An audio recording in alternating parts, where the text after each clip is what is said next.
Alright friends, तो welcome back. आपको last videos में मैंने मेजॉरिटी एलिमेंट 1 लीड कोड का क्वेश्चन कराया था। अब दूसरा क्वेश्चन क्या है, मेजॉरिटी एलिमेंट 2। ये भी लीड कोड का सवाल है। आइए इसको डिस्कस करते हैं। ठीक है, अब इस क्वेश्चन में क्या बोल रहा है, आपके पास एक एरे दे रखा है, उसमें आपको ये बताना है कि भाई वो एलिमेंट बताओ जो n/3 से ज़्यादा बार आपको आ रहे हैं। ठीक है, पहला क्वेश्चन क्या था, n/2, ये है n/3। n/3 से कितने लोग ज़्यादा आ रहे हैं वो आप बताओ, मेरे को बताओ। ठीक है, तो ये क्वेश्चन है। अब आप खुद सोचो कि एक हमारे पास जब पहले क्वेश्चन में हम बात करते हैं, जो मेजॉरिटी एलिमेंट 1 की बात करें, ठीक है, ये 1 की बात है। जब हम मेजॉरिटी एलिमेंट 1 निकाल रहे थे तो हमको ये बताना था कि जो आधे से ज़्यादा बार आ रहा है, यानी कि जो आधे से ज़्यादा बार आ रहा है वो ही हमारा मेजॉरिटी एलिमेंट होगा। ठीक है, ये मेरा मेजॉरिटी एलिमेंट हो जाएगा, है ना। मान लो सारे एक इस तरफ आ गए, ठीक है, तो ये एक जो है मेजॉरिटी एलिमेंट हो गया। बाकी बचा ये तो माइनॉरिटी में आएंगे, है ना, माइनॉरिटी। तो ये आंसर तो हो नहीं सकता, यानी कि n/2 से ज़्यादा एक ही बंदा होगा, है ना। पूरे पूरे एरे में हाफ से ज़्यादा एक ही बंदा होगा, मैं ये बोलना चाह रहा हूँ आपको। ठीक है, तो ये इस क्वेश्चन में है। बट दूसरा क्वेश्चन की बात करते हैं, अगर जो आज का क्वेश्चन है हमारा मेजॉरिटी एलिमेंट 2, इसमें है कि भाई n/3 से ज़्यादा होना चाहिए। अब n/3 से ज़्यादा, देखो मैं n/3 कैसे बनाता हूँ। मान लो 1 2 3 के ना ऐसे बने हुए, 1 1 1, फिर 2 2 2, फिर 3 3 3, मतलब इस टाइप का कुछ बना हुआ है। तो मान लो एक के पैर यहाँ आ गए, और दो के पैर यहाँ आ गए, तीन के पैर आ गए। देखो ये क्या है कि मैंने इस एरे को ना n साइज़ का जो एरे था, इसको मैंने n/3 n/3 n/3 में डिवाइड कर दिया। ठीक है, n/3 n/3 n/3 में डिवाइड कर दिया। अब n/3 से ज़्यादा होना चाहिए, तो n/3 से ज़्यादा कर देंगे तो ये बढ़ जाएगा, है ना। और n/3 से ज़्यादा कर देंगे तो ये भी बढ़ जाएगा, है ना। तो ये यहाँ से लेकर ये यहाँ तक हो जाएगा, यहाँ से लेकर यहाँ तक हो जाएगा, और ये वाला यहाँ से लेकर यहाँ तक हो जाएगा। ठीक है, यानी कि ये वाला यहाँ से लेकर यहाँ तक हो जाएगा, और ये वाला यहाँ से लेकर यहाँ तक हो जाएगा। ठीक है, अच्छा बाकी जो रिमेनिंग है, देखो ये दो तो मेजॉरिटी हो गए ना, यहाँ से लेकर यहाँ तक ये मेजॉरिटी हो गया, और यहाँ से लेकर यहाँ तक ये भी मेजॉरिटी हो गया। पर ये बचा, क्या ये मेजॉरिटी कभी हो सकता है? कभी नहीं हो सकता। तो मैं ये बोल रहा हूँ कि आपको, आपके पास जब एक एरे होगा तो n/3 मान लो, n/3 यहाँ पर है, और n/3 से ज़्यादा मान लो यहाँ पर आ गया। ठीक है, और दूसरा n/3 मान लो यहाँ पर है, तो n/3 से ज़्यादा मान लो यहाँ पे आ गया। तो दो मेजॉरिटी लोग तो मिल गए इसमें, एक ये तो दूसरा ये। ठीक है, दूसरा ये, एक यहाँ से लेकर यहाँ तक, दूसरा यहाँ से लेकर यहाँ तक। क्या तीसरा वाला मेजॉरिटी हो सकता है? कभी नहीं हो सकता। यानी कि मैं बोल सकता हूँ जब n/3 वाली मेजॉरिटी निकाल रहे हैं तो दो लोग हो सकते हैं। ठीक है, दो लोग हो सकते हैं। क्या एक लोग भी हो सकता है n/3 के केस में? हाँ भाई, एक लोग भी हो सकता है। मान लो जो है खाली 1 1 1 1 1 1 1 1 आ गया, लास्ट में 2 आ गया, तो भाई यही हमारा n/3 से ज़्यादा तो आ जाएगा ना। यही मेरा n/3 से ज़्यादा आ जाएगा। मान लो 1 1 1 1 1 1 आ रहा है, यहाँ पे 2 आ रहा है, तो यही क्या है, हमारा मेजोरिटी है। और एक ही बंदा मेजोरिटी में आ रहा है जो कि 1 है, तो एक भी आ सकता है। क्या ऐसा हो सकता है कि n/3 को हम निकालने चले, यानी कि n/3 से ज़्यादा होना चाहिए और एक भी ना है? वो भी हो सकता है। मतलब काउंटिंग लिख दी 1 से लेकर 9 तक, तो उस केस में एक भी मेजोरिटी नहीं है। तो मैं आपको क्या बता रहा हूँ, मैं बता रहा हूँ कि n/3 की मेजोरिटी जब निकालेंगे तो दो लोग आ सकते हैं, एक लोग आ सकता है, 0 लोग आ सकते हैं। पर जब n/2 की मेजोरिटी निकालेंगे तो हमको पता है कि एक आ सकता है या 0 भी आ सकता है ना। एक भी आ सकता है, 0 भी आ सकता है। ठीक है, तो यानी कि मैं बोल सकता हूँ n/k की जब मैं मेजोरिटी निकालूंगा तो कितने लोग आ सकते हैं, लोग की बात कर रहा हूँ, कितने लोग मेजोरिटी में हो सकते हैं। वो हो सकते हैं k-1, k-2, k-3 and up to 0। ठीक है, इतने लोग हमारे मेजोरिटी में हो सकते हैं। पहले ये अप्रोच जो है आपको समझ में आनी चाहिए, जो मैं यहाँ पे आपको बताई है। ठीक है, यानी कि n/3 के लिए निकाल रहे हैं तो हमको पता है 2 हो सकते हैं, 1 हो सकते हैं, 0 हो सकते हैं। n/2 के लिए निकालेंगे तो 1 हो सकता है, 0 हो सकता है। ठीक है, ये क्वेश्चन क्या है, ये क्वेश्चन है आपको मेजोरिटी एलिमेंट 2 है, यानी कि जो n/3 से ज़्यादा लोग आ रहे हैं, जो लोग आ रहे हैं वो पता नहीं। ठीक है, इस केस में n/3 क्या है, n साथ है, n/3 2 हो जाएगा मेरा इस केस। जब n/3 2 हो जाएगा तो 2 से ज़्यादा आने वाले लोग कौन है? ये देखो 1 कितनी बार आ रहा है, एक बार, 2 बार और 3 बार। तो एक आंसर तो 1 हो गया, क्योंकि 1 जो है कई बार आ रहा है। और एक आंसर हो गया, एक 2 हो गया, और ये 2 हो गया, और ये 2 हो गया। ठीक है, तो दो दो भी 2 3 बार आ रहे हैं, जो कि 2 से ज़्यादा है, तो 2 हो गया। और 3 कितनी बार आ रहा है? एक बार आ रहा है, तो एक बार जो आ रहा है ये 2 से ज़्यादा थोड़ी है। तो यानी कि इसके केस में हमारे मेजोरिटी एलिमेंट हो गए, यानी कि एक मेजोरिटी में है और 2 ये भी मेजोरिटी में है। ठीक है, तो ये आपको समझ में आना चाहिए। इसी को मैं ABC के फॉर्मेट में लिखूँ, अगर A B C B और A, कौन है इसमें मेजोरिटी में बताओ जो n/3 से ज़्यादा आ रहा है? देखो आप खुद बताओ, n/3 यानी कि n कितना है, 7, n/3 यानी कि 2, 2 से ज़्यादा कौन आ रहा है? A 2 कितनी बार आ रहा है? एक बार, 2 बार और 3 बार।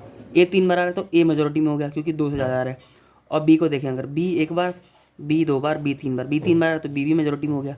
ठीक है बी, तो ए और बी इसका आंसर है, ठीक है, ए और बी इसका आंसर है, सी आंसर नहीं होगा, सी एक बार आ रहा है जो कि लेस देन है 2 से, ठीक है।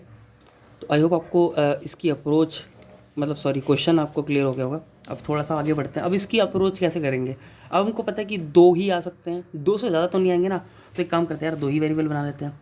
Value one is equal to पहला बंदा ले लेते हैं, जब हम पहले करते थे, जो पहले देख कर आया वीडियो उसी को समझ में आएगा, ठीक है। मैं पहले बता देता हूँ, जो मेजोरिटी 1 देख कर आया उसी को 2 समझ में आएगा। तो वही सेम काम करना जो मेजोरिटी 1 में करे थे ना हमने, पेयरिंग करी थी डिस्टिंक्ट लोगों को, तो वही करेंगे। तो वैल्यू 1 जो आंसर हो सकता है वो ए ऑफ 0 और काउंट 1 इज इक्वल 1।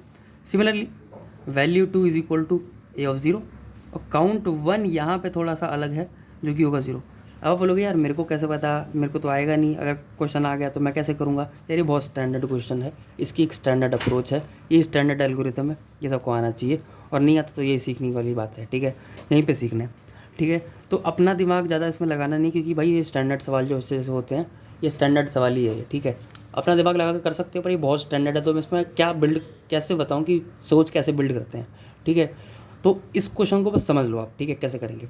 तो आपने वैल्यू 1 में क्या ले लिया, पहला वाला बंदा, और काउंट 1 में 1, वैल्यू 2 में भी पहला बंदा, पर काउंट 2 में 0 लिया है मैंने, ठीक है, काउंट 2 में 0 लिया है। अब वही करना है जो मेजोरिटी 1 में किया था, मेजोरिटी 2 में सेम काम होगा, थोड़े से डिफरेंस है, बस थोड़े से, उसको आपको समझना है। तो पहले फॉर लूप लगाएंगे, for I is equal to 1, I is less than N, N I plus plus. मैं बस आपको ना इसका कोड बताऊंगा, ठीक है, और ये कोड आपको समझ लेना है बस, और कैसे कर रहा हूँ मैं, ठीक है। तो अगर आपका array of I is equal to value 1, अगर 1 के बराबर आ गया तो यानी कि 1 का बंदा जो है, जो पहले था वो बाद में भी आ रहा है, तो काउंट 1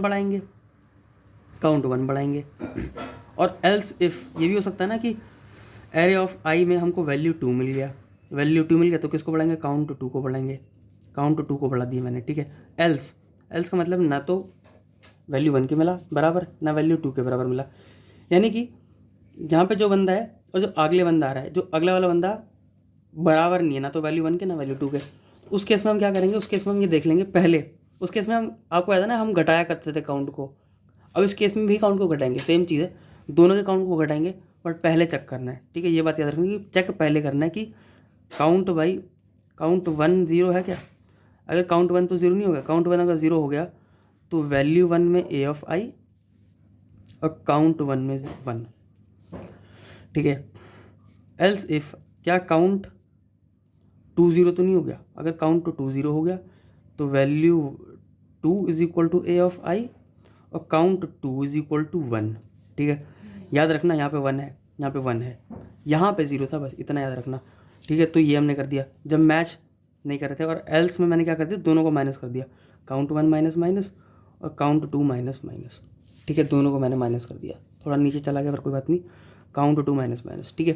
तो आपको समझ में आना मैंने क्या किया, मैंने पुराना ही कोड है, वैसे पुराना ही कोड है, जैसे मैंने वैल्यू मिल गई तो काउंट बढ़ा दिया काउंट 1 का, और वैल्यू 2 के बराबर मिल गई तो काउंट 2 बढ़ा दिया, अगर दोनों के बराबर नहीं मिली तो पहले चेक किया, ये वाला पॉइंट किया, पहले चेक किया कि कोई 0 तो नहीं होगा, कोई काउंट 0 तो नहीं होगा, अगर 0 हो गया तो वैल्यू 1 उसको सेट करो और 1 सेट कर दो काउंट उसका, वैल्यू 2 को सेट कर दो और काउंट उसका 1 सेट कर दो, अगर कोई भी 0 नहीं हुआ दोनों में से तो ही माइनस करना है, काउंट 1 माइनस माइनस और काउंट 2 माइनस माइनस।